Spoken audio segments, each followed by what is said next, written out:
ఆంధ్రప్రదేశ్ రాష్ట్ర ప్రజల తరపున, గొంతు లేనటువంటి అమాయక ప్రజల తరపున మీడియా అడుగుతుంది, నాలాంటోడు అడుగుతున్నాడు. నారా లోకేష్ నాయుడు గారు జనం ఆస్తి కాబట్టి పంచుతాను, 50 కోట్ల ఆస్తిని ₹10 పంచి పెడతాను, ఎవడాపుతాడు నన్నని అధికార మదంతో మాట్లాడుతున్నారు కదా. మీ మదమే నిజమైతే, మీ న్యాచురాలిటీ అయితే, మీ హెరిటేజ్ ఆస్తులను కూడా ఇలా ₹10 పావలాకి పంచి పెడతారా? హెరిటేజ్ లో ఉత్పత్తి అయ్యేటువంటి పాలు, పెరుగు, నెయ్యి, వెన్న, స్వీట్లు, ఐస్ క్రీంలు ఇలా తెగనమ్ముతారా? అమ్మరా? Ice cream పైసాకిస్తారా? కేజీ నెయ్యి ₹10 ఇస్తారా? ఎవరా?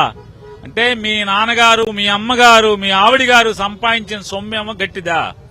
జనం రూపాయి రక్తాన్ని చెమటగా మార్చి ఆ చెమటోడ్చి సంపాదించిన డబ్బులు, పన్నులుగా కట్టిన డబ్బులు మీకు అల్వాలాగా ఉంటుందా? పప్పు బెల్లాల్లాగా పంచి తినేస్తారా మీరందరూ కలిసి? కాబట్టి మదంతో మాట్లాడేప్పుడు బుర్రా నోరుకి కాస్త లింక్ పెట్టుకుని మాట్లాడితే పద్ధతిగా ఉంటుంది. చిన్న వయసులో హోదాలో ఉన్నావు కాబట్టి తగ్గి మాట్లాడితే మంచిదని హెచ్చరిక చేస్తున్నాం.